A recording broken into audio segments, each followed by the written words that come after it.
What up, guys and girls? It is Bobby. And Sean! We're back, volume 4. I think Although, 4 or 5. Yeah, I think it's 4. But We're back, actually, volume 2, 2021, overall cumulative volume 4. yeah, but I'll probably call it like an actual title this time. Okay. Anyways, we are here. We're sponsored by 10,000. Use the code Cronus 15 for 50% off. I have got more of the gear. I'm wearing the hoodie right now. I'm wearing the shorts. Love all the gear that I've gotten so far. Although I have noticed, so I bought a pair of the session shorts, which are 5-inch shorts, and they are much too small for my thighs, and that is slightly disheartening. Are you, how are you feeling on the waist? Are they tight on the waist, or is it just your quads? Because It's just the quads for me. Waist is you've fine. got your jacked quads, so. Yeah, it was like the 5-inch session shorts were like when I was squatting would become like a thong essentially. Not very It looks comfortable. hot. It looked Not hot. comfortable. If you're Very like me and uncomfortable. don't have, jacked legs, much like an Arnold Schwarzenegger or a Dr. Bobby Zhang, then they're very good. So maybe that's why they're designed so they're a little bit more tighter fitting, so it doesn't really highlight if you have chicken legs. That might be, at least for those shorts. The other shorts I'm fine. Like the 7-inch inseam shorts all fit well for me. Just like the 5-inch ones are just way too tight for me. Way too, yeah. Yeah. Well, I mean, when you've got to wrap it around your leg like a python, it probably also doesn't help your case either. Yeah. But otherwise, now I know I can't wear the 5-inch shorts. I have to wear the 7-inch shorts. Are you a size large? Mm-hmm. Okay. Well, send those back to me. I'll wear them. Maybe I will send them. I wrote them to see if they would replace them or exchange them, but have not heard back yet, unfortunately. So we'll see. Well, so while we're on it, fitness, how is your fitness going? What are your current fitness goals? I'm still super jealous of your gym. Nothing crazy right now on the program for fitness wise. I'm just trying to maintain what I got. I have been doing a lot more cardio, so I got the Concept 2 Bike Erg, which I'm a huge fan of. And then I've been doing Peloton classes on my phone because it's like 10. I don't know how, like, I'm not, like a marketing genius, but the app only costs $10. But if you're the bike to pay for the service, it costs like $30 a month, which doesn't quite make sense to me. But I'm also not complaining about it. My So I do a sister couple. has a spin bike and just got the app, and Yeah. it's the exact same thing. Oh yeah, it's the exact same thing. The only thing is you can't do is you can't leaderboard, obviously, with like a third party with a different bike. But I mean, Who I the don't fuck really cares about leaderboarding on a leaderboard. Peloton? But yeah, so I've been doing a lot more Peloton riding, which I enjoy. It's interesting because like when I first started doing them, my power output for like an hour, I'd average like 160, 170 watts. But now like 2 months later, I'm averaging like 200 to 210 watts for an hour. That's great. So it's very interesting how drastically I'm improving, but I imagine I'll probably level off pretty soon. Yeah, I think that's a big thing when you bike more regularly. But small things make a huge difference. I've seen a bunch of the bikes that people ride for the Peloton itself, and you're sitting completely upright on a lot of these because you can't, I don't think, really fit them to your size. And if you're a bigger guy, then you definitely don't fit on the Peloton. Like on my bike, I just got a new saddle and I shortened my stem just to make it a little bit better for my reach, which has had a huge, makes a huge difference for endurance rides and output in general, because I'm saving so much energy on my lower back now, that I'm not worried about that strain. But what's your favorite catchphrase that you've heard an instructor use, like "Rise up, Peloton," or "Sweat equity in the bank. Tomorrow's investment is you"? Rise Up is a good one that's pretty common. What is it? There's like, I don't know. I have a couple like of these instructors that I like listening to. Most because they're dudes, and I find the guys have a much more, I guess, like chiller approach to their classes, because they're not like, you can do it. All the chicks are like, You're so strong. You're so full of grace. You can do anything you want to. You're a strong, independent woman." I'm like, it does absolutely nothing for me. So like, I just stick with the guys, and then, it's not. I just need someone telling me like when to like pump up the tempo, or like, rise up, like, and sprint. That's essentially all Yeah. I need. I need someone like shouting like encouragement at me. You need Dwight Um, Schrute telling you that someone's about to murder you and you have to make a jump and you better start biking faster. oh yeah, exactly. What You're I dead. You're dead. You're dead. You didn't make the jump. I watched the commercials for Peloton, and I've been to like a Soul Cycle class once, so anecdotally I'm an expert when it comes to this topic. But it seems to me that a bunch of the women instructors, one, if you haven't seen the SNL sketches where they make fun of Peloton Soul Cycle instructors, you need to watch it. But it sounds like all the women have smokers' throat. Like they sound like Jillian Michaels or like a female radio host who's just gotten really nasally. Like they all sound the same. Like every single one of the women instructors I've ever heard sounds identical to one another. I can't differentiate their voices. Maybe. I don't know. I don't, like I said, I don't really ride with any of the female instructors. I Oh, you usually use the sexist. I dudes. can't believe Yeah. that. I know. I'm super sexist. You don't want to look at a woman biking for 45 minutes. What is wrong with you? Well, I typically don't even look at the screen or look at the TV when I'm riding. I just like look at my output and like watch my output, and then like look outside and like, listen to music, or, don't even like watch them. So like, it really does not do anything for me, like watching if they're like attractive or not, or if they're like female, it's super attractive. It does nothing for me. I can't believe you don't have either your garage open or you haven't set this up on a second floor window so everyone passing on the street can see you. I've said this before in a previous pod. If you walk down Columbus Avenue on the Upper West Side, or you go to the like Upper East Side on Park or Madison, every single window seems to have like a Peloton. And it's not like the Peloton is facing the window like a normal person maybe would position that bike. It's like it's perpendicular or parallel, I guess, so that people can see your entire frame, in the bike. Oh, that's definitely a Peloton. That's just not a normal stationary. It's like a very bougie scene here in New York. Hmm. And like, I just don't, like you see a new one being rolled in from Peloton, Soul Cycle. There's another company that makes them now, but like every single day you see New delivery ones. people just rolling them in. You could have bought a real bike for that money. Yeah, I know. So we do have the Concept 2 biker, which is still relatively expensive, but it is, I think, much more, I guess, applicable for CrossFit.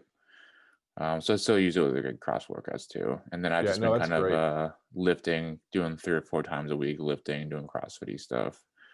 I'm trying to reteach myself how to squat. I don't know what it is. Maybe like during residency, I haven't put as much effort into like my mobility or something with my squat technique.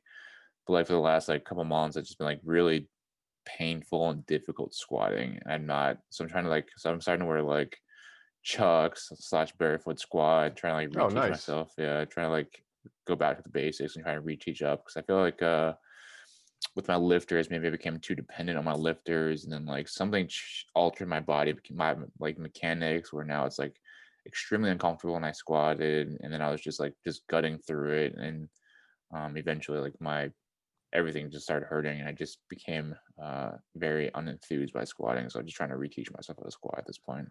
That's called age, Bobby. I now enjoy the Kirkland variety of multivitamins every day, as well as joint supplements. So, welcome to this part of your life. It's awful. My life is over. Yeah. And also like with work, it's just like it doesn't make much sense for me to destroy my body during the week because I'm only sleeping like 5 6 hours a night. Because I wake up at like 4 o'clock in the morning. It's like not really conducive to recovery and maximizing my recovery. Sorry, someone's at the door. But yeah, otherwise I've expanded my garage gym. The full garage, I built a shed a couple weeks ago, emptied out the gym, and now the full garage is now a gym. So a lot more room for activities, and now you can have multiple people in there working out. So I'm kind of debating whether or not if I want to invite random people over to come work out, or just kind of stick with Christina and I. But I can definitely get like a couple people over now and have like an actual workout room, or You can enough room for working out. go like spray paint some distances on the street or use chalk. Oh yeah, I'm sure my neighbors would love that. I just Oh, that'd be great, man. Have you watched any? I know everyone's waiting to hear the actual topic of this podcast, but I'm going to drag it on. Has anyone, or have you seen any new movies lately or shows that you're like? Not so. Cobra Kai season 3 came out. I almost done watching that, but I know how you don't really, not a huge fan of it. I enjoy it. I think it's kind of fun to watch. It's like lighthearted, not super serious, kind of like nostalgic. Christina and I have been watching like some movies at night. We went to like all the new James Bonds with Daniel Craig. Oh, great. Great movies. Although Quantum of Solace, trash. The rest of them are awesome. Yeah, I was really shocked. Quantum of Solace was my least favorite. I thought Casino Royale would have been my least favorite, but we just rewatched that and it's phenomenal. Yeah, Casino Royale is awesome. Yeah. For like the Daniel Craig series of James Bonds, I would put Casino Royale at the top, then Skyfall, Spectre, and then Quantum of Solace. Those are my 4. Yeah, I think I would go like Spectre, Casino Royale, Skyfall, Quantum of Solace. I don't know. Spectre was like good, but sometimes I did not. There's some parts where I like did not really understand the point of someone's scenes. It's a bit lengthy of a movie.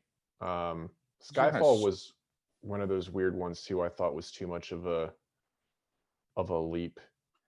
I thought Spectre a little bit more of a leap because it was just like it seemed very hard to believe that like 30 years later that they would go to this hotel and find this fucking secret room there.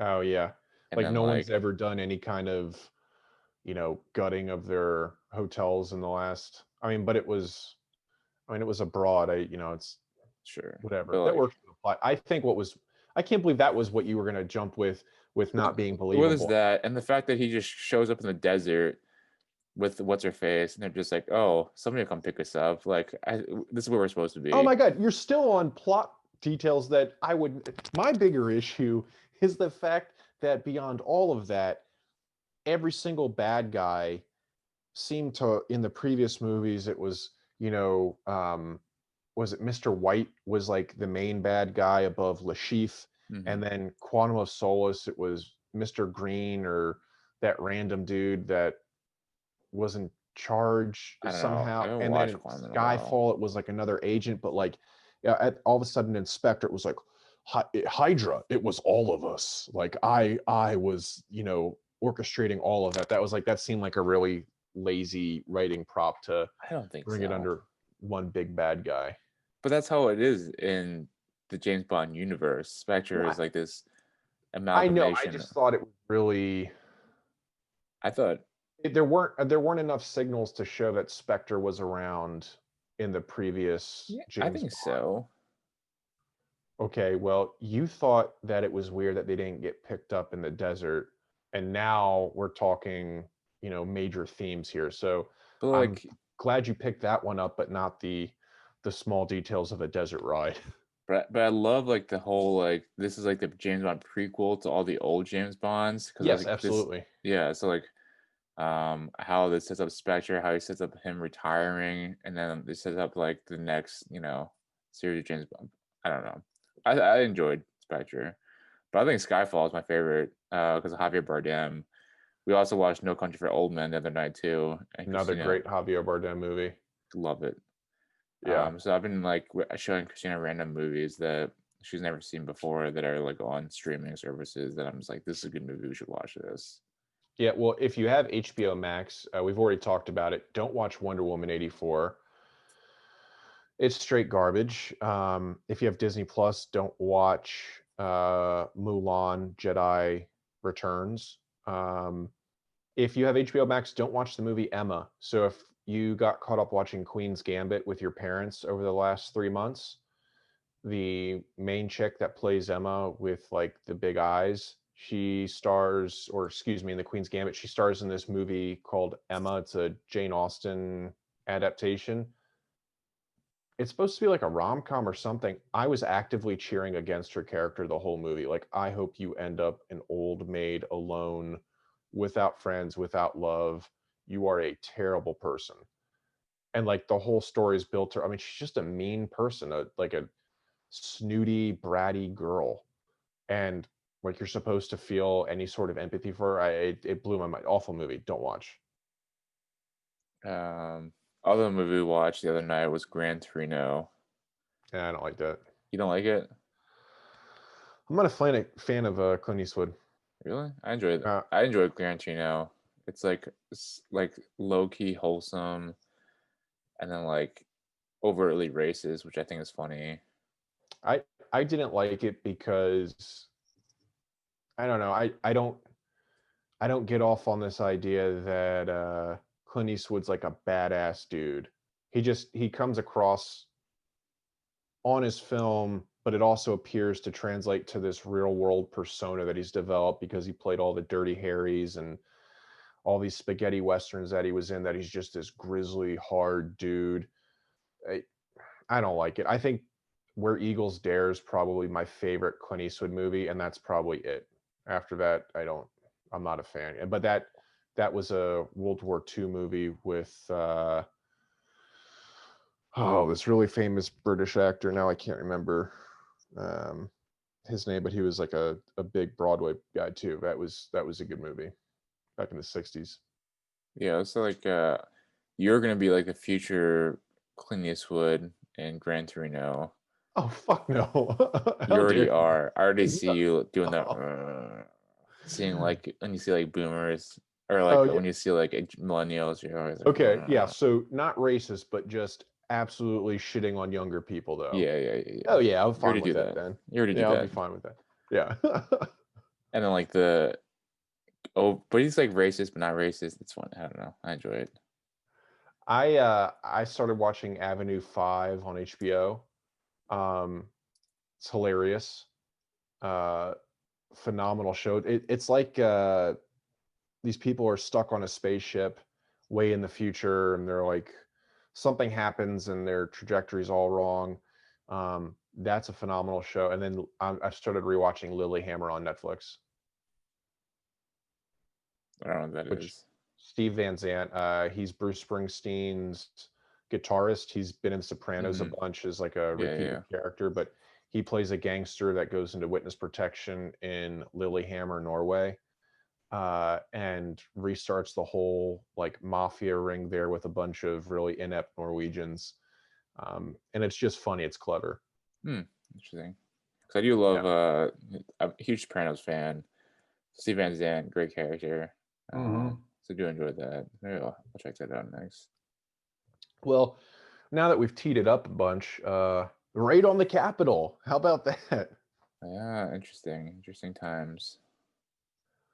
So, how do you feel about the United States Capitol being breached by people are calling them peaceful protesters? Ivanka Trump tweeted that they were patriots and then removed it. Donald Trump said he loved them, and then he came out, condemning them like a day or two later. Um, what is your take on it, especially as an American, but as a service member?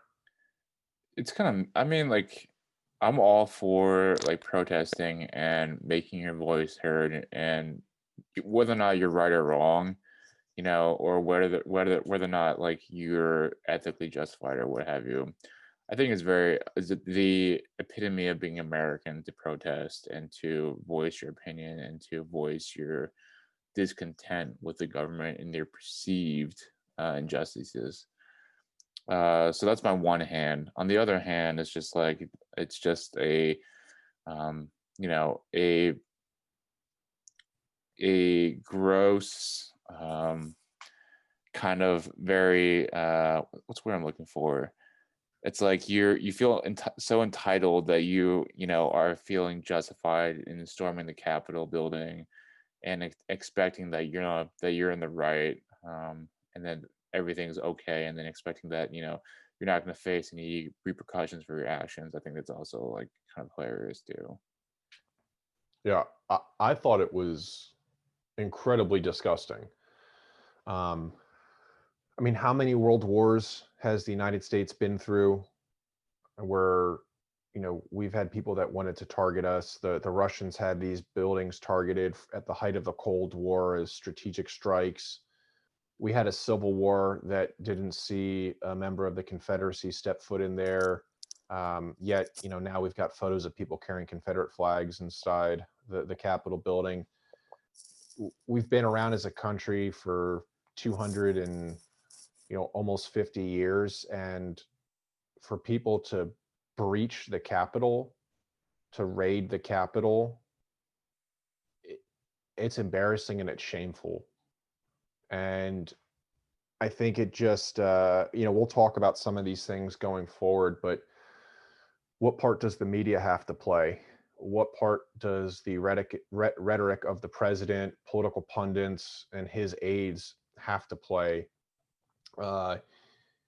What does this do to our reputation around the world? And then making false equivalencies with other protests in the history of the United States, most notably the Black Lives Matter movement this summer. It's not good. And already within 48 to 72 hours after the event taking place, the narrative on each media platform is so different. And now we're getting to these, again, extreme moments that I don't even know how we go forward as a country healing, because it just seems neither party now is going to bend the knee to the other. Going forward, there's going to be a wall. Yeah, the thing that doesn't really make sense to me is like, during like the George Floyd protests and the Black Lives Matter protests, like the National Guard was mobilized. There were people like stacked out in front of like all of DC. Like DC was like pretty much under like martial law at that point. Yet now it's like when it's Trump supporters protesting and demonstrating, was like there is a like 100 Capitol Police or however many it is sitting at the Capitol that just like are grossly grossly outnumbered by the protesters. Where it's like fast like rewind like to back to June during the height of it. It was just like there were like police, National Guard everywhere over all these Yeah. Do landmarks. you think if that protest had been, you can say that there were Black and brown people there, but I think that makes up like 0.00001% of that. It was a sea of white. Do you think if that had been a protest of, just Black and brown people, that we would have had more individuals shot and killed than just the one Air Force female? Maybe not shot and killed, because I don't think that they would have been able to, breach the Capitol building if they were black or brown. Not from a race standpoint, but just the fact that if they were black and brown, there'd be a much larger response from security and National Guard to prevent such a thing from happening. So that's one, and then two, I don't know about like people getting shot and killed at that point too. I just think that um, just the fact that they breached the Capitol building, it's like you're almost justified in like, you know, like laying waste. Oh, I mean, I'm surprised that only one person was killed, to be Yeah, honest. But it I mean, blows my yeah, mind when you watch the news coverage of this, and you have every single like host coming on Fox News, which is why like I have such a big problem with news agencies in general. And we'll get to this. But everyone that was on Fox News was like, no, there would have been no difference if this had been a Black Lives Matter protest that had evolved into breaching the Capitol building. The police would not have responded any differently, which is just wholly inconsistent and inaccurate with nationwide how those protests were handled this summer, with the thousands of arrests, with the National Guard being mobilized. Um, I think for sure if that had been a Black Lives Matter protest going up against the Capitol One, and in weeks in advance, knowing what they knew back in Black Lives Matter when there was going to be a protest in DC, the National Guard would have been activated earlier. oh yeah, Uh, 100%. there would have been more of a police presence on these key monuments than there was for a bunch of white Trump supporters. And I think that goes on to like target some of the rhetoric that individuals like Trump were espousing. I mean, like there were so many crazy things that happened in this last week. You can't even like touch all of them. But for instance, at Trump's own rally from Take Back the Steal or Save the Steal, whatever the hell they called it, you had I think a congresswoman from New Jersey quoting Hitler. You had another politician getting up there and saying that you had to fight. They were using language like thief, stolen, Pence being a coward, like very extreme language from senior individuals. So I don't know how they thought it was not going to incite so much anger. It's not like people just randomly decided to join this. This has been weeks in the making, and the language has been increasingly more threatening. So I think that there is like a common denominator that the president played a large role in this. And it goes back to quoting conspiracy theories that your own Republican Party members are disproving, aren't supporting, that have been debunked by the states, by Republicans, 60 court cases. And it's not like these court cases, people will argue, have gone to trial. There is a hearing beforehand where the court gets to see exactly what evidence you're going to present or what your arguments are. And they just go, no, like absolutely not. And like the whole idea that people have of affidavits being sufficient as evidence, as if nobody's ever lied on an affidavit. Like just go see the woman up in Michigan that they were using as an expert not 4 weeks ago for the hearings that ended up being a total farce. It's just stuff like that. Just it spins and gets out of control.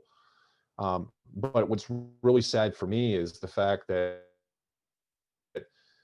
if people held the president accountable 3.5, 4 years ago, I don't think we would have been to this point. If all it would have taken is Fox News, and CNN sucks too, but all Fox News would have had to have done is the first couple months of the president just spreading bullshit lies. If they had just held him accountable, then he would have had to tailor himself for the next 3 years, and we wouldn't have gotten to the point where he felt comfortable lying openly to the American people every single tweet. Yeah, that's a good other, I thought, kind of hilarious aspect of the whole thing of Trump getting banned off Twitter, and then like people protesting or saying that was like unconstitutional, but you know, it's a private company. Twitter can literally do whatever they want to do. Oh, yeah, and you have people that are feigning to be legal experts online. What I find really funny is Republicans don't like big government. All of a sudden, there's platforms, whether you like them or not, that are liberal leaning or they promote liberal ideologies that are popular. It's like, hey, if this platform doesn't work for you, go create your own. Okay, they did that with Parler. Oh, Parler's no longer on the Apple Store, the Amazon like streaming. You can't get it anywhere. It's essentially being shut down now.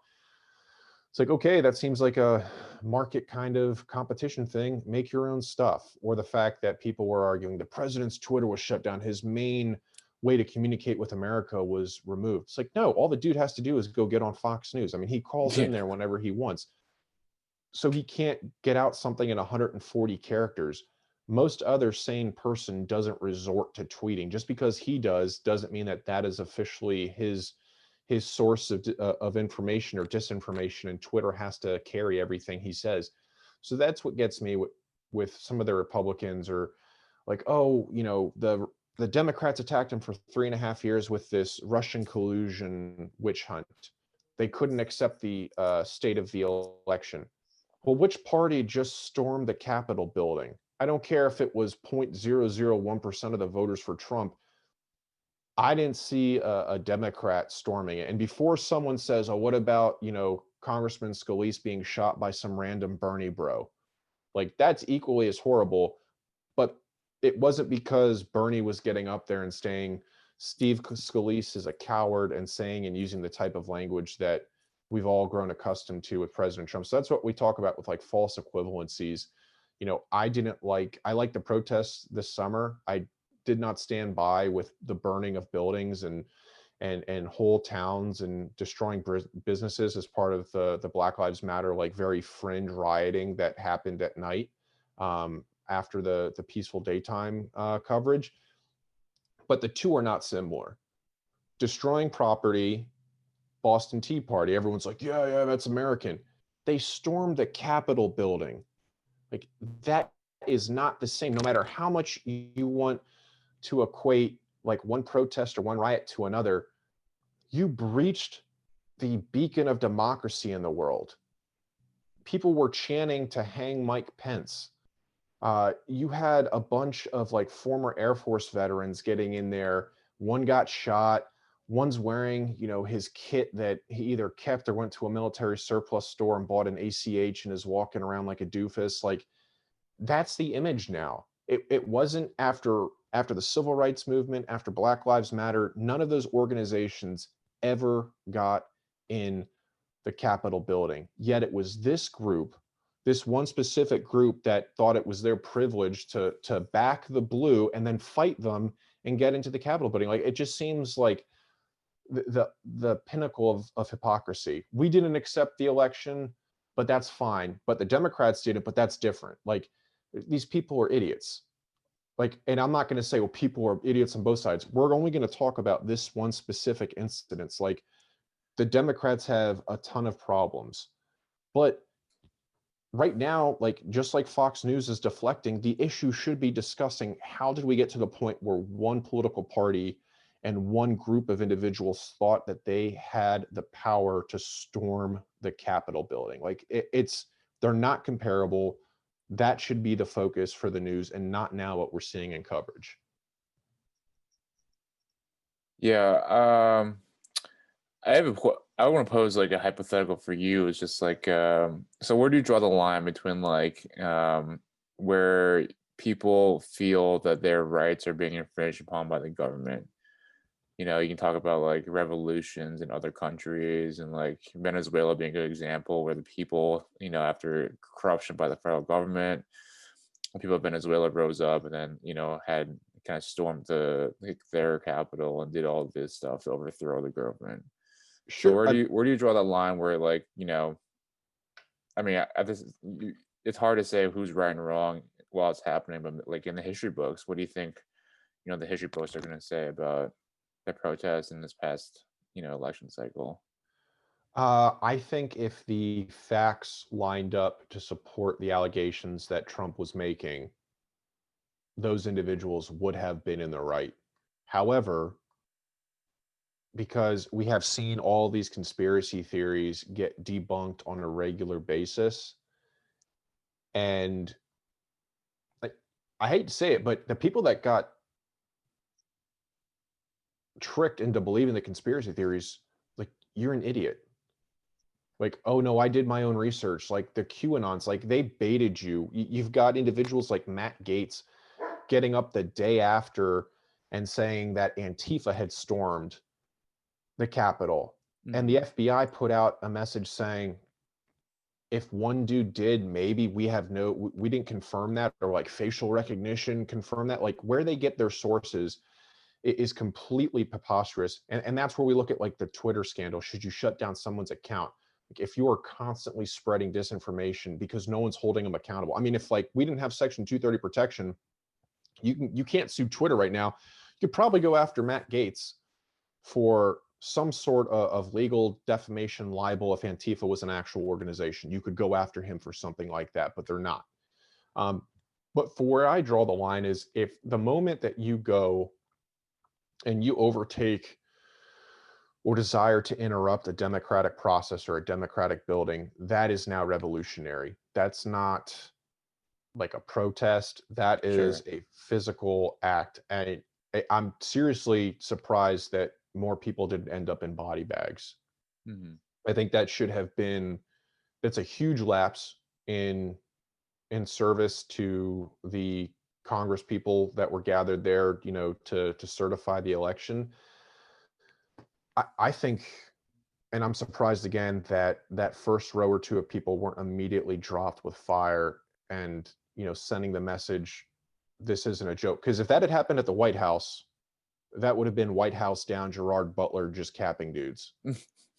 Like, without a doubt. I mean, they've got all that protection. You know, you don't jump the fence at the White House, you will get shot. So the fact that the Capitol building had like a different security posture blows my mind if we're talking about equal branches of government. Mhm. And the desecration of all those places, and going after different Congress people's rooms and stealing stuff, like it's shameful, it's embarrassing. But again, there's no accountability.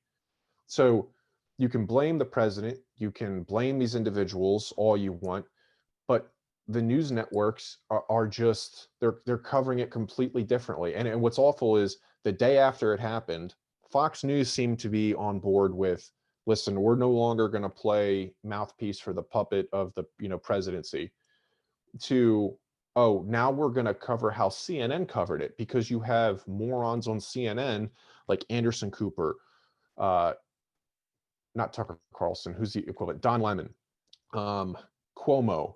They're getting up there making, these Olive Garden comments, belittling the protesters, wrapping up the majority of the protesters with the insurrectionists and the domestic terrorists of those that breached the Capitol, in the same way that Fox News equated every single Black Lives Matter protest to the rioters that burned down, part of 14th Street here in New York City, or went and looted all across the country in major cities after protests had ended. Like, each news network is doing the exact same thing. But again, Fox News picks up on these pundits. They're not journalists any longer. And so that's what the conversation is. Hey, I'm Tucker Carlson. I'm going to ask rhetorical questions. Are they attacking you? We've already come out and said this is bad, but now they label you. It's like they're just pinning each other back and forth, because Fox News doesn't want to admit that they spent the last 4 years propping up like a demagogue, and CNN doesn't want to actually hire real journalists who are going to report the news, and instead are going to give, Chris Cuomo a mouthpiece to just act like an absolute idiot. I mean, the dude has a law degree, and he gets up there and just says utter nonsense. I mean, he's like DC Drano. That's another clown on the right, like, that's just looking for clickbait. So if you follow him, fuck you. Like, everyone's news source is just so skewed right now. Everyone's an idiot. How about that? Yeah, it's like when the vocal minority ends up being it's like the vocal minority versus silent majority, where it becomes more beneficial to be more radical because it drives traffic and clicks for Yeah, whatever you want. it absolutely does. And it doesn't help when, like, in moments like this, we bring up the impeachment. Should Trump be impeached for this? Well, if this had Probably. happened Yeah. like a year ago, people probably would have been more inclined to say, yeah, oh no, but he's only got 10 days left in office. Well, how are you going to hold him accountable for this kind of stuff, Hmm. for this language that he used? Because everyone came to DC thinking something was going to happen. Um, you've got guys in Senate and in the Congress that said the exact same stuff Trump was saying. Well, how do you hold them accountable? Like, Section 5, Article 1, you can expel congressmen, for violating whatever, the Congress thinks that you violated, or something egregious. Like, there's a standard for that, and the hold hearings. But you've got people like Nancy Pelosi threatening that we should impeach him if he doesn't resign, or threatening if the 25th isn't, called in, that they're going to draft up articles of impeachment. And I think they're probably going to be delivered tomorrow. Like, if Joe Biden has come out as the president-elect, and the president on the 20th, and he's like, hey, I think this is a dumb idea, take a hint, Nancy. Like, this is why we talk about term limits. Why is it also, we talk about all these senators and congressmen, the craziest are over 70 years old. Like, again, you should not be serving the people. You are too old, senile, and you think because of your age you are wise. Like, you are, these old people, the real boomers, are the ones that are causing the greatest difficulty in our country going forward. Yeah. No, I would definitely agree with those sentiments. I just wonder, with the future, like how the inauguration is going to play out in the next like 3 to 4 months is going to play out, because I can only imagine that people are going to, consider, do the whole hashtag not my president thing that happened 4 years ago. Same It thing. happens every couple years. And Yeah. then Lindsey Graham got heckled at the airport 2 nights ago, um, before appearing on Sean Hannity, or maybe a night ago. And Trump supporters were just going in on him, and the guy looked like he was going to cry on air. He looked utterly wrecked by the events of the day. But it goes back to, like, you enabled this because we have leaders in Congress that are weak. They're cowards, and they don't stand up to transgressions by the president or by other members of the House, and they maybe tweet or Instagram about it. Like, because we have such spineless people serving us, it blows my mind that we've maybe not had this a revolutionary type event earlier. But hopefully the country comes together in the center by getting rid of all these people. Like, we need term limits. We have all these problems up there because these people want to stay in Congress so long that they just jump on, that show pony that's going to pull that cart for the years to come. People thought before this incident, Trump would not leave the Republican Party, would rerun in 2024. Laura Trump, I think, wants to run for Senate in North Carolina. They're all moving to Florida so they can set their base up there. And then after the events, it's like, all of a sudden, crap, I got to jump ship. Like Betsy DeVos, um, Mitch McConnell's wife, was it Ellen Chan or whatever, the Secretary of Transportation. Shame on all these people for jumping ship on Trump, like, with less than 2 weeks to go before the transition. Like, that takes zero courage either, to jump out then, or then after you leave, start discrediting how Trump acted while in office. That takes zero courage. And on a final note on courage, President Trump said he was going to lead this walk to the Capitol. I think everyone could have seen it coming that he was not going to take more than 5 steps without the aid of a golf cart. That dude is too fat to have walked the mile plus to the Capitol building, would not have been able to keep up with any of his supporters, who are probably in all better shape than him because they actually go and hunt and they probably actually do PT. Uh, The fact that he was not at front and center of that mob just shows me that he's using these people. He gets up there, he watches them on TV, like, he does not care about the people. He just wanted to stir the base so that he could continue, like, merchandising himself for years to come. I mean, we look at raising money for Kelly Loeffler and David Perdue in Georgia. If you donated to them, like, you should read the fine print, because it was something like only 6% of all the money that was raised for them went to them. Instead, the majority went to Trump and his potential legal troubles coming up in the future. Like, that should be investigated. That's the kind of stuff that people don't look at, and instead are just focused on the message. If he did it, he didn't say that. Well, if he did, he didn't mean it. Well, if he did, you misunderstood it. And, well, whatever, even if he did mean it, others have said worse. Like, that's the kind of rationalization that we're at. Like, at some point we have to be like, I don't care who said in the past. We start here, we start fresh. He's an idiot, he's an asshole, he needs to be gone. This language is not tolerated. I don't care who said it 3 months earlier. We're done. Like, end of conversation. But that's not where we're at. It's like tit for tat shit. It's utterly immature. yeah, I just kind of hope that like there's like a reset button, or just like a way they can just like, wipe the slate clean and just try and like put all this, the last 4 years behind us, and kind of move forward with like like recognizing, the issues that this country has faced, and like trying to get over and work against it. Like, working against, like uniting against like things like COVID, like getting the country back on track and the economy back on track, getting like people back, businesses open again, people working again.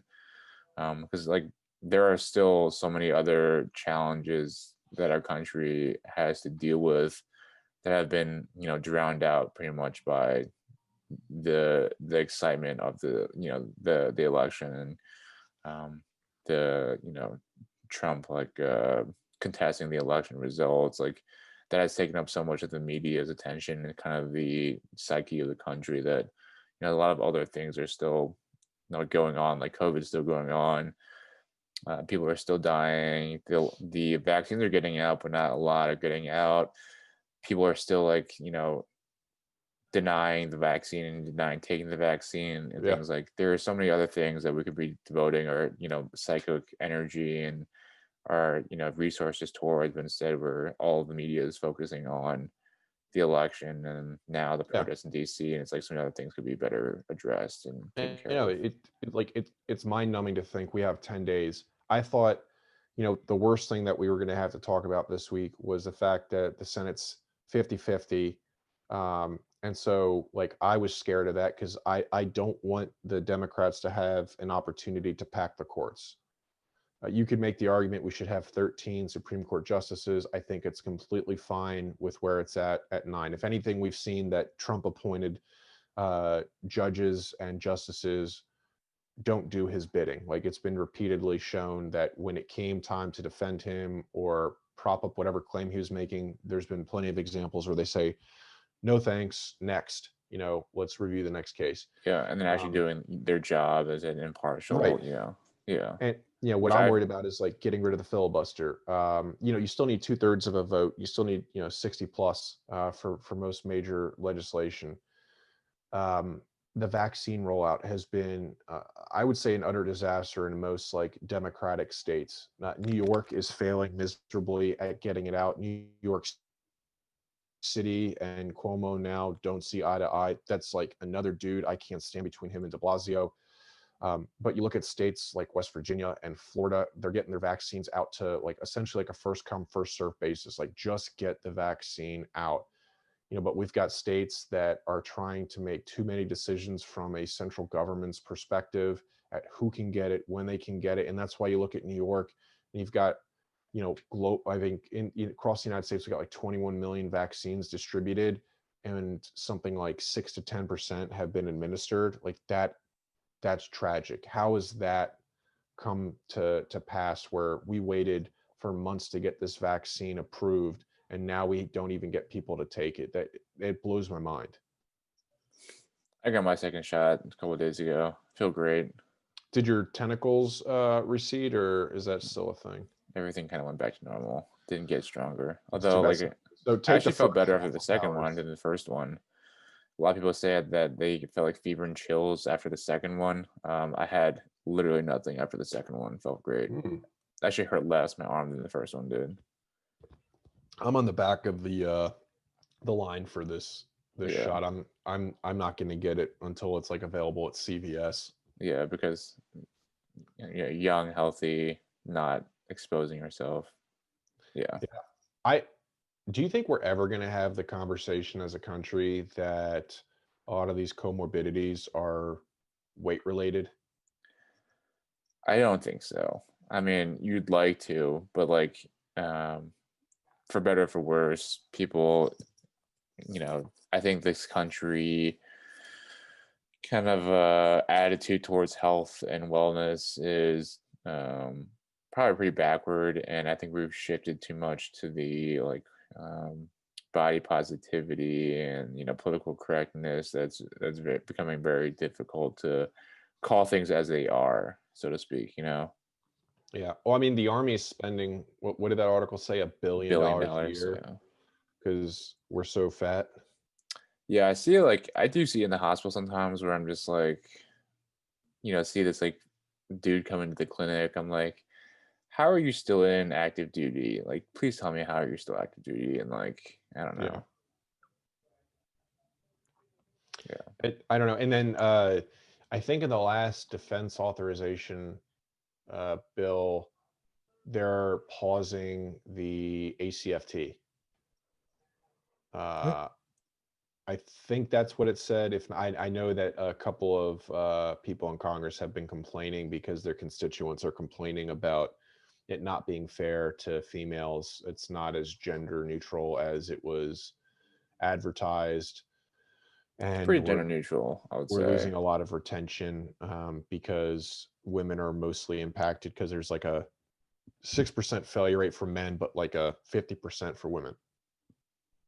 Yeah, but I mean, like, that's the whole point of rolling it out and not having count for 2 years. Like, if you have 2 years to train for a test and you still can't pass the test, like, tell me that's like a failure of, your ability to, I don't know, to like do PT over 2 years. Like, if you had 2 years to fucking pass a 2 mile test, like a 2 mile, like, and you Oh still yeah. can't pass a 2 mile, like, what the fuck is wrong with you?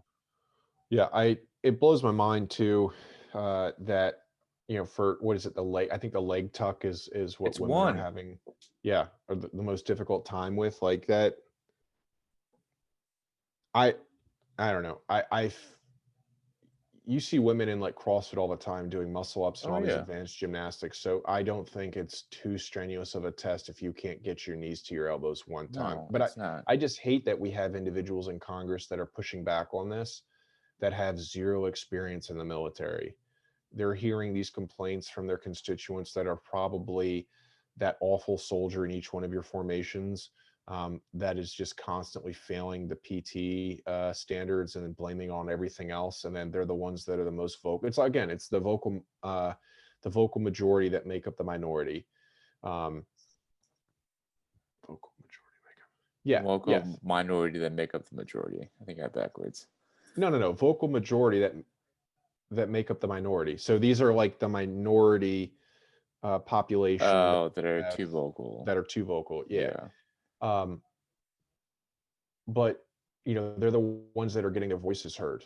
And so as a result, we have Congress people that they themselves have never served saying, oh, that must be the case. Like we have to have like, why do you have to run 5 miles from Ranger School? That doesn't make any sense.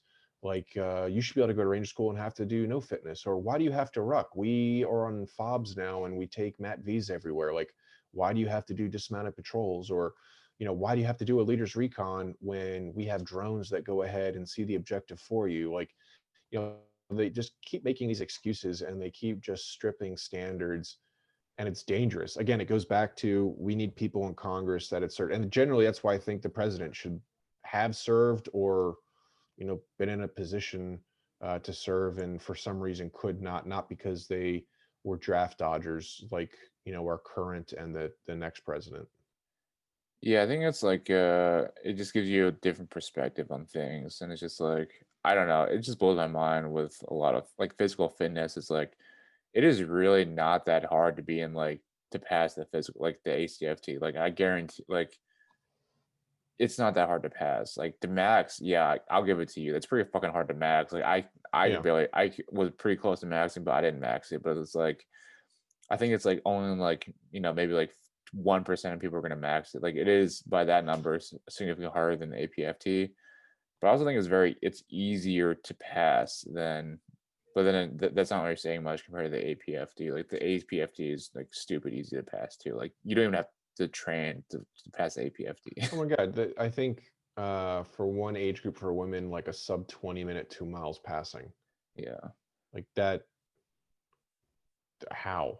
Yeah, but Right. the point is just like, yeah, I get it that you might reduce some readiness or numbers by cutting out some of the force, but it's just like, do you want to really retain people that aren't capable of doing one leg tuck? And it's just like, I don't, I would argue that's probably not the person that you want to keep anyways.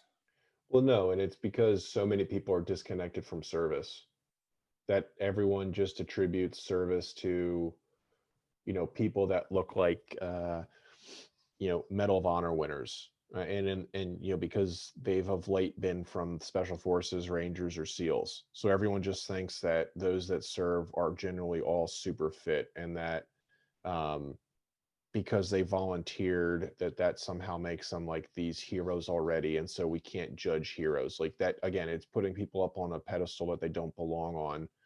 you know sure, they're patriots, but you have patriots out there that are doing a whole bunch of other services. um we're not at this like World War III level, and people have different reasons for joining, but you have to be able to be critical of a military. Like they don't get a free pass No, for I anything. 100%. Yeah.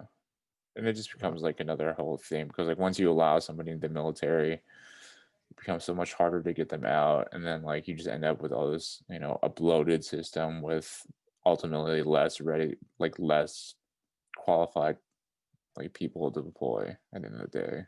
Yeah, well, it's like the TikToks. It's like you see all these military TikToks of these fat bodies. You're just like, oh my God. Like, you grew up playing video games, didn't you?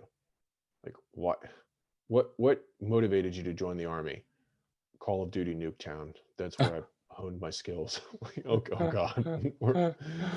I saw a funny meme today. It was something like, we're no longer going to fight in the future. It's going to be the army esports team against ISIS's esports team.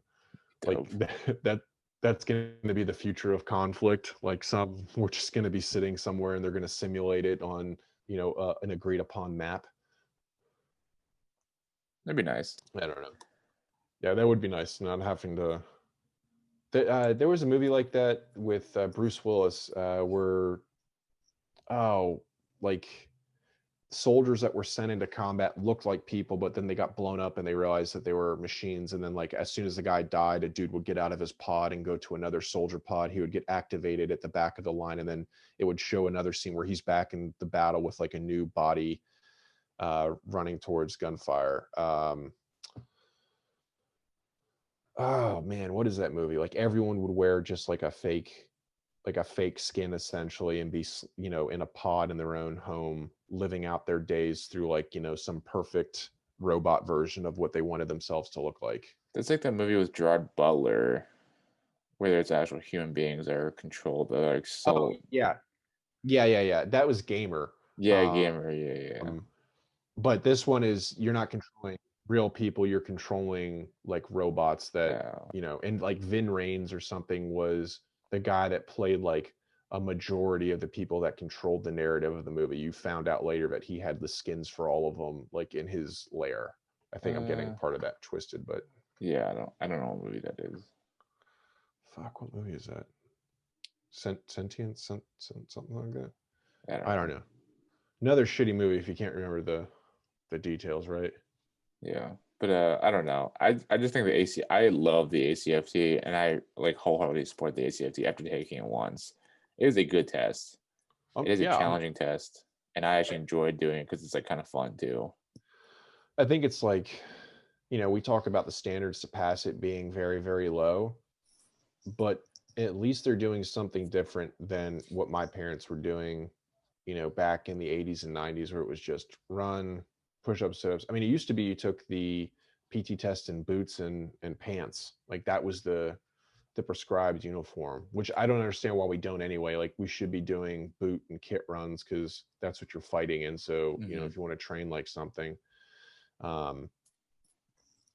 yeah, I think fitness is really important in the military. I just hope that we're, as a military, moving in a better direction than the civilian population. Yeah, I think the Marines probably do it right, or pretty well, or pretty close to being right, with their PT test, and then they take in their boots and camis, and they do it's like the ACFT kind of thing, where it's like the combat test where they do like ammo cans and carries Yeah. and like all this other stuff, and then you run 3 miles, push ups, sit ups, and pull ups, and all this other stuff. That's probably why the Marines have like the least amount of overweight soldiers compared to the rest of the force and the services. Yeah, I was talking to a guy that was in the Marines, and he was saying that, like, they have a standard that if you look fat in your uniform, like, you can correct somebody. Yeah, Like, and that's a great Yeah, like my buddy, one of the other residents, was a Marine infantry officer, and like it's just a completely different, like different culture where still very proud to wear their uniform, like, and Marines, like, their uniforms look pretty good, like, they roll the sleeves and like yeah. look pretty good. I'm not gonna lie. Well, that's the other thing. The Marines are very much like the beach fit type looking people, because I think their uniform promotes that. Hmm. Like, guys want to roll their sleeves up so they can show off their biceps and their forearms. I don't think you can be super, super fat and have lean, jacked looking arms. No, I Like, agree. you can be tubby and have like some big arms, but people are going to look at that and go, no, that's fat. But when you're like so kind of self-absorbed and vain that, you want people to see the striation in your forearms leading up to the different parts of your upper arm, like, that would be beneficial for the army. We just need a uniform that is good enough to look at when you roll the sleeves and doesn't have like a 12-inch Velcro patch, with a first Cav logo that ends up going past your forearm. Whenever I see people that roll up their sleeves in the army, I just laugh because like, well, they're never like they're just skinny combat arms. arms. Yeah. Well, Yeah. first of all, they're all like, like spaghetti arms, because like in order to roll up the sleeves on You the have to have thin OCPs, arms. you have to have thin arms. Like it's Yeah. impossible to roll up your thick arms. Or they want to show off like their "We the People" tattoo. Like, was it Pete Hegseth on Fox News, who always like salutes, the camera and everything? It's like, you're a National Guard infantry officer. Like, get out of here. Like, his book has a picture of like "We the People." I feel like that's like, oh, did you just get your blue cord on at Fort Benning? Yeah. Oh, you got to get something that says like "We the People" or like "Live free or die." Like, that's just like, you could literally go down Victory Drive and that's probably like a stamp somewhere. You just put your arm in and just get it knocked out for every like basic dude. Don't get that tattoo if you're about to graduate, please. Yeah, or any 3%er tattoos. Oh yeah, don't get a 3%er tattoo. Don't get like a "Don't Tread on Me." Don't get like a "Come and Take It" around your neckline. What are some other bad tattoos that you see a lot? Punisher tattoos. Oh yeah, pun. Oh, that's another good one. Dog tags. Bad. I hate the like American Eagle ripping your skin thing, like with the talons, and then like the American flag Flag underneath underneath. the Yeah, like yeah. folds of skin. That's always a weird kind of one. Um, I think the most baller tattoos that I've seen are like on non-white dudes. So like when you see a dude that has like a really cool like Samoan piece that Mm-hmm. goes, it's like The Rock. It's like his entire upper body, chest, back. I hate seeing white dudes with like Polynesian tattoos. It just screams cultural appropriation. Like, I don't know. Like, I'm a fan of The Rock. I'm not going to get his tattoo though. Yeah, there's no way. And like, I love your ink that you've got, but if like a white dude can't pull off like, an oriental themed tattoo or a samurai thing like that, that looks fucking weird on a white dude. Like, Mm-hmm. don't go and do that kind of stuff. Like, there's so many cool tattoos you can do out there. You don't have to cultural appropriate like somebody else's heritage in order to get a tattoo, just like you don't need to dress up like that for Halloween, because there are a million people you could be. What are some good tattoos you've seen? I don't know. Most of them are pretty good. It's just like, I think tattoos, the better a good tattoo is just one that you actually pay good money for. Like you pay for what you get. Yeah. When the shitty tattoos that I always see are like, they just look shitty because they're shittily done, not because it's like a bad. More so, it's not so like it's because it's bad idea or whatnot. Just because it's bad, like poorly executed. It's Yeah. like peeling, it's faded, the lines aren't crisp. It's like the lines aren't even straight. It just looks like some like teenager mark like sharpied over it and then tried to like staple it in together. I hate like the like gothic print spelling a name. Like, I think that always looks really bad. Um cool tattoos. Like, I love your tattoos. We talked about like the Polynesian type tattoos. I think those are really dope because they usually tell like some sort of a story. I like some like Viking-esque tattoos. Mm-hmm. Um like I'm I've got a partial to car. like Japanese style tattoos, like Asian style Yeah. tattoos. I'm partial to that. I really like the uh navy, like traditional navy tattoos. I Oh think yeah, those like are a super Sailor cool. Jerry type. Yeah. Yeah, those are really cool tattoo ideas. Just like the history of like navy tattoos, because they all like meant something. Yeah. Like in swallows, like when you're, I forget like what like you get like a turtle or something once you cross the like globe on the ocean or something. You get like, there's certain things that you do, or you get when you like do a certain thing in the navy, and it's kind of cool. I like some unit insignias. Like, obviously we do.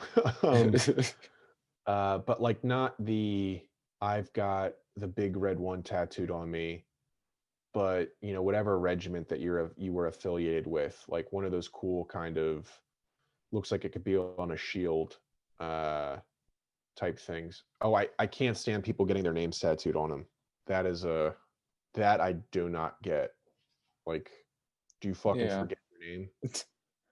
The family crest. What do you think? How about like family crest? Because that's kind of Fam- similar to names. Family crest, sure, but like, don't just get like Johnson, like across your entire back as if it's like an NFL jersey or Mm-hmm.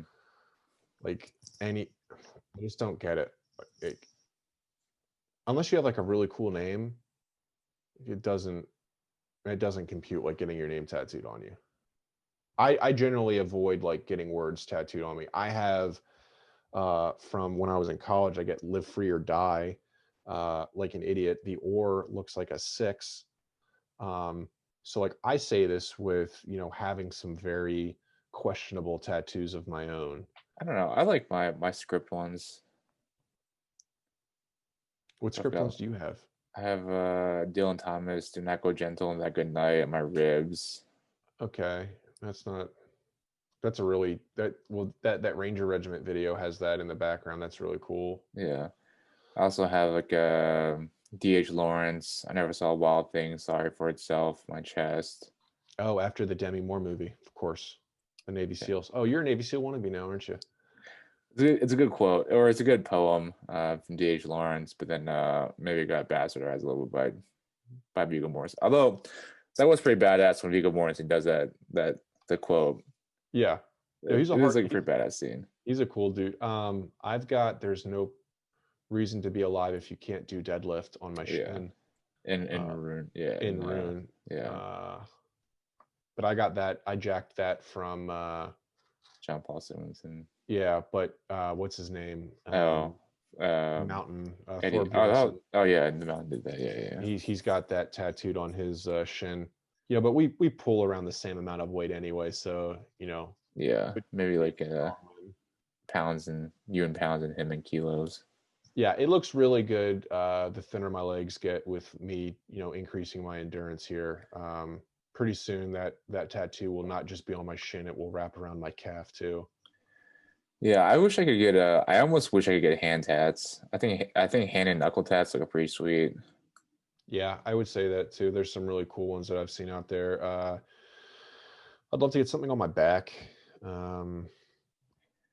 Yeah, I'm not a But huge fan of like back pieces because I personally I like want to be able to see the tattoo, So I feel like back pieces kind of defeat the purpose. Like, but I don't know. I get it. a To quad, have I like a wouldn't big mind a back quad piece. tattoo, like a traditional. I want to get I'm longing to get Teddy Roosevelt with like a bear coonskin cap on his head, um, like with like a caricature of Teddy because he's my favorite president. But Yeah. Also, like I'm not a big fan of like leg tattoos. I really need to finish my sleeve. That's what I really need to finish. Just get well, my you're up sleeve there, man. finished. I mean, you used to fly out to get that work done, and you're there now. Yeah, it's just like a combination of other like just having flexible cash that doesn't blow on the tattoo and then having the time to do it too. Also like That's where COVID, I'm I at. also don't know how that works too. That's where I'm at now with the tattoo thing. It's like New York City is so like stupidly expensive. Hmm. If I had a ton of money, I would go down to Anonymous Tattoo um, down in Savannah. Like they were, I mean, phenomenal. I've,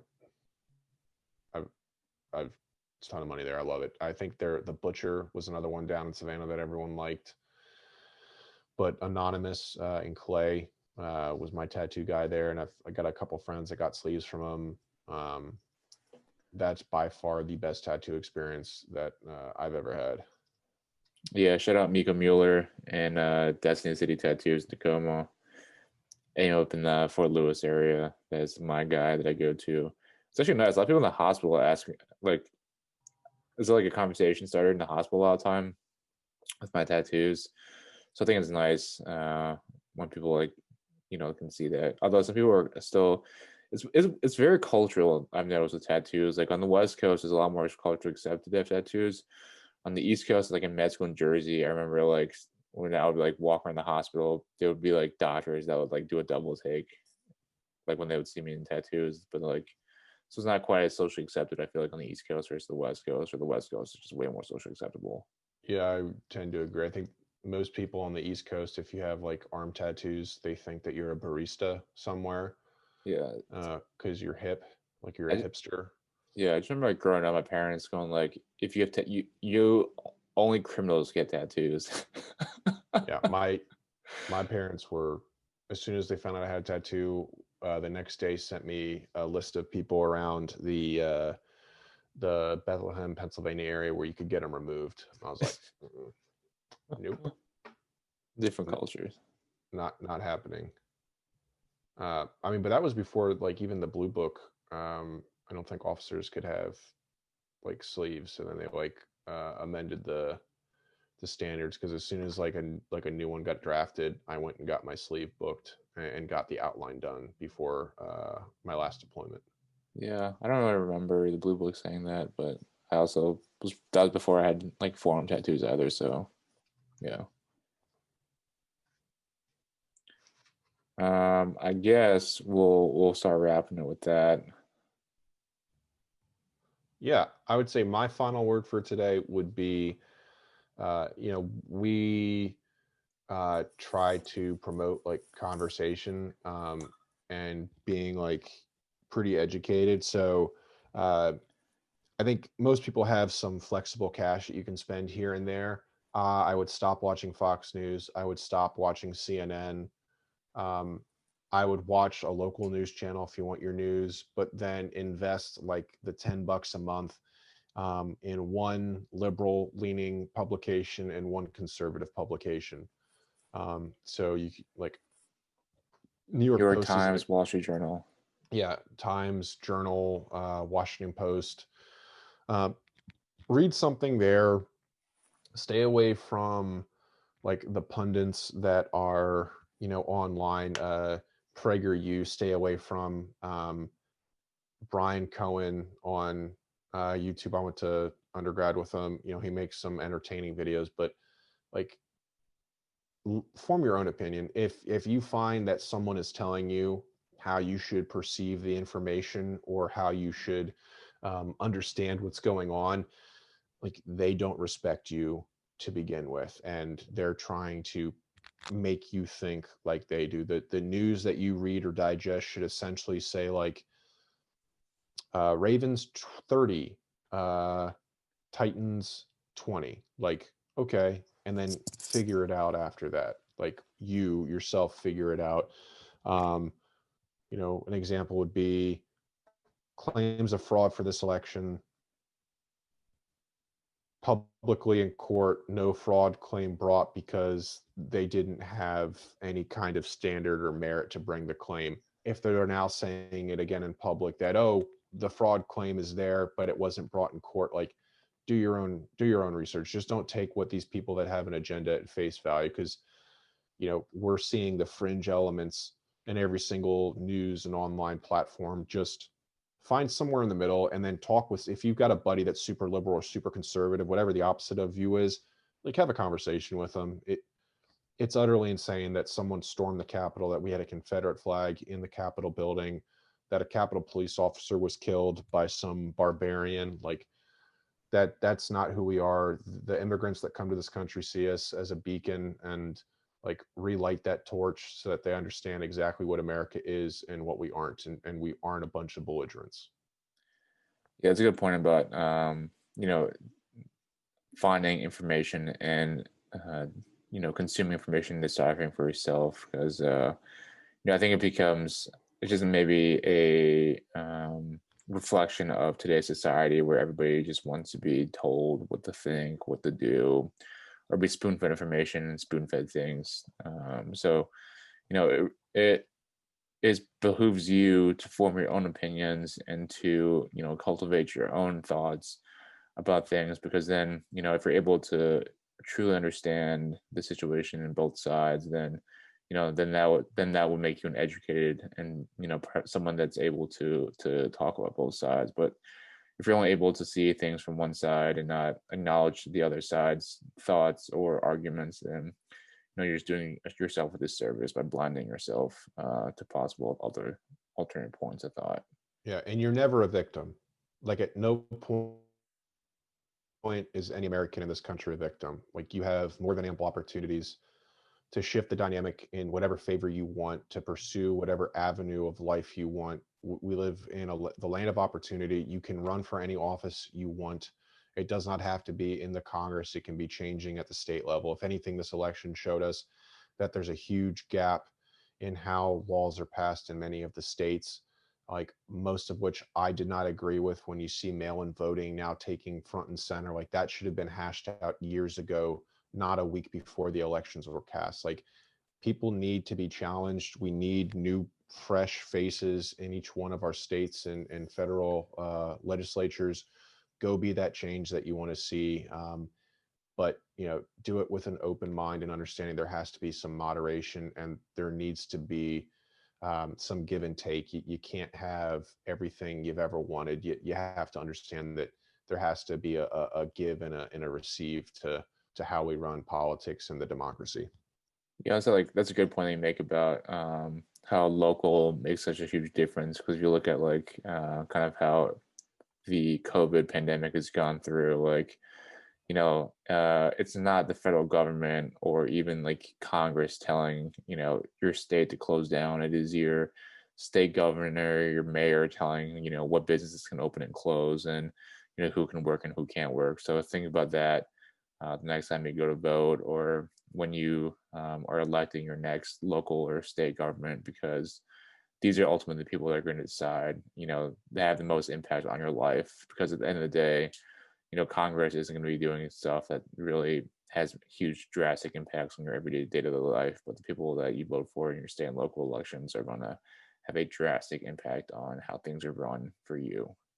If you can't name your local representatives or even the people that represent your district in Congress, like that should be a telltale sign that like that's where you start your political process. And then from there, like you'll find out what they're about, and then you make those small changes, in your local community. That's what we're saying. Local communities go a long way to grow this country. And with that, we'll end it with that. Hopefully, next time we chat, will be less, maybe more positive, and chat some.